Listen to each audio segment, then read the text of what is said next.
Mamas, do you feel like as a mom, a busy mom with children, that you never have enough time to care for your own natural hair?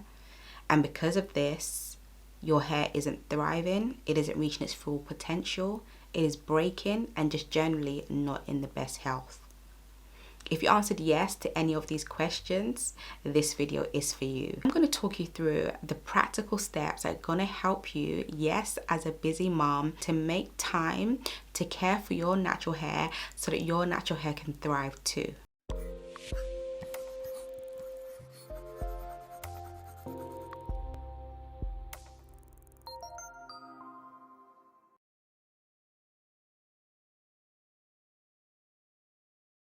Hey mamas, welcome back to my channel. Okay mamas, so let's get straight into this video. Do you know what mamas, the thing is, we are all busy.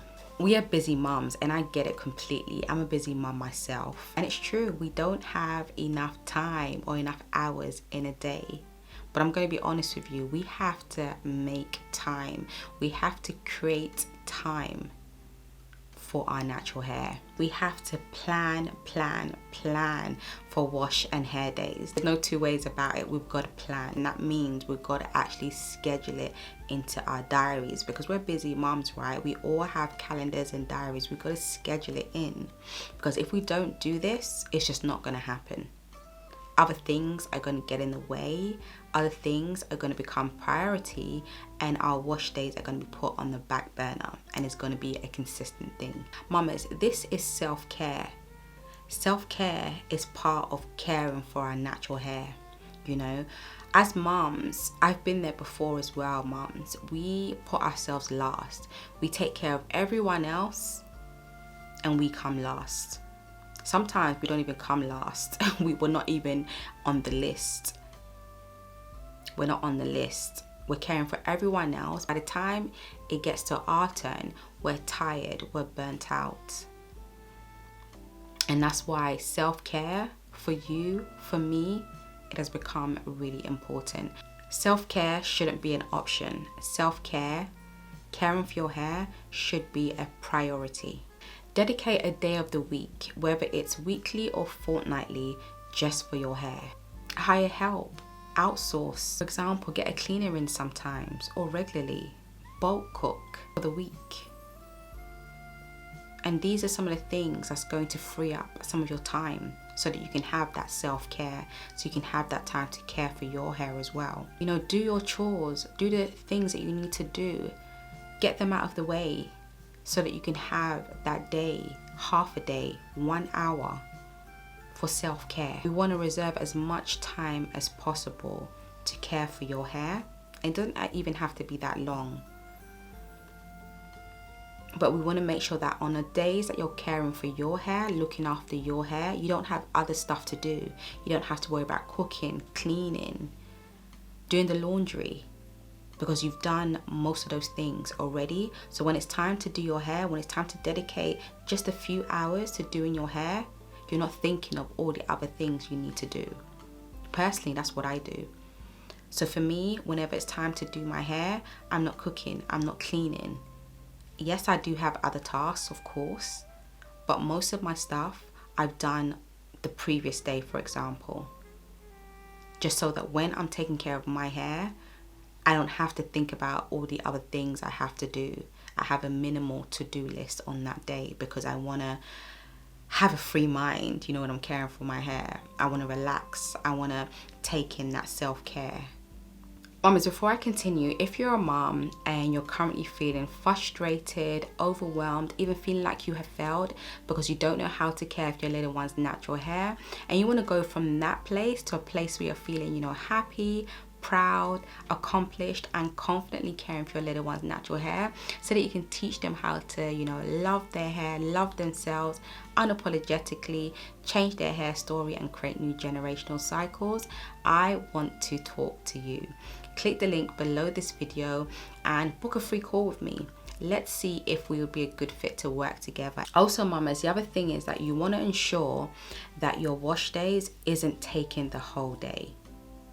Remember, we're busy. No one's got time to be spending the whole day washing and caring for their hair. I personally don't want to be doing that, and I know you don't want to be doing that either. If we're spending a whole day taking care of our hair, we're most likely not going to want to do it because it's going to take forever, and we know that. You don't need to be deep conditioning for 2 hours. That's just prolonging wash day. You know, minimum 10 minutes, maximum 30 minutes, for example. It does not have to be hours. You know, get a great routine going that lasts 1 to 2 hours max. Max even 3 hours, that's even pushing it. I remember when I had loose natural hair, my wash days, including styling, was 1 hour 30 minutes. That is it. 1 hour 30 minutes to wash, moisturize, and style my hair. That was it. And because I knew wash days didn't take long, I was willing to dedicate 1 hour 30 minutes because I knew that it wasn't a long time. Be more likely willing to do your hair and to make time for your hair if you knew that it didn't take that long to do in the first place. On that note, doing your hair regularly also cuts down on time. You know, I remember when I used to wash my hair every 5 to 7 days. Whenever I got to do my hair, it was so easy. It was so quick because I wasn't contending with so much shed hair. You know, our hair sheds about 50 to 100 strands a day. The longer you put off wash days, the more shed hair you have to deal with, the more tangles you have to deal with, and the longer wash day is going to be. But if you're washing your hair, let's say every week to 2 weeks, wash day isn't going to take as long because you're washing your hair regularly. You know, you're getting rid of that shed hair regularly. So wash day is going to be a breeze. So be consistent with your wash days, because being consistent is going to cut down wash day.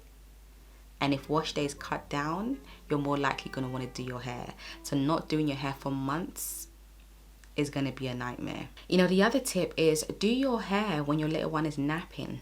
That's what I do as well. You know, when my 8-month-old is napping, for example, when my other 3 are at school and she's napping, I will do my hair so I don't have any disturbances.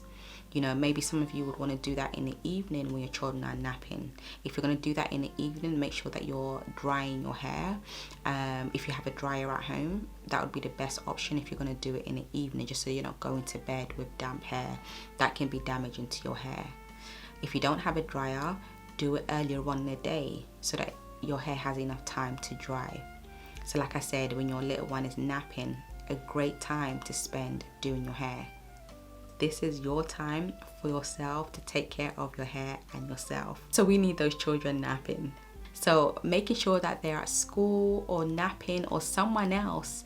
If it's not hubby, maybe a friend, maybe your mom, you know, someone else just being there to help with the kids while you're having time for yourself. And if there's no one else there, like I said, maybe when they're napping, when they're at school, for example, these are all alternatives. You know, when it comes to styling your hair, keep it simple.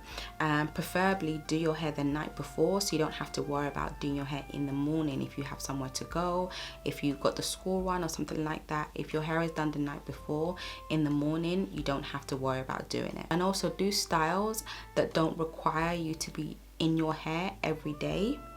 Preferably you want to do a style that's going to last for a couple of days, even a week would be even better, depending on your, you know, hair regimen. But, you know, a couple of days to a week is ideal, just so you're not in your hair every day restyling your hair. You know, I remember when I used to work 9 to 5, I would do my hair 1 or 2 times a week, and that was it. So I'd make sure that whatever style that I did lasted. And if I need to change it, it would be one at a time, for example. You know, on the occasion where I wanted to wear my hair loose, I would, you know, braid or twist my hair the night before, and then in the morning I would unravel it and have me a nice braid or twist out. Or I would keep my twists in, for example, for a couple of days, and then towards the weekend I would unravel my twist and have a twist out. You know, when it comes to like simple styles, I'm talking about twists, I'm talking about plaits, I'm talking about flat twists. There's so many beautiful, simple, natural hairstyles that are tension free that you'll be able to do that don't require you to do your hair every single day and can last at least till you next re-moisturize or do your hair. You know, none of these styles should take you more than an hour to do. Even an hour is long, but it shouldn't take you more than an hour to do. I remember when I was a loose natural, it would literally take me 30 minutes to style my hair, depending on what style I wanted to do, but most of the time they were super simple, and 30 minutes was more than enough. And that's why I'm saying no more than an hour. Whether it's wash day or not wash day, it shouldn't be taking you hours to prep your hair for a style. Remember, we're keeping it simple. Simple styles don't take long to prep. Mamas, if you want to see how, because I know you're probably wondering, my wash days last for 1 hour. This is excluding styling. Check out the video showing on the bottom left hand corner of the screen. In this video, I show you step by step, including products, what I do to ensure that my wash day only lasts for 1 hour. Take care, and I'll see you in the next one. Bye.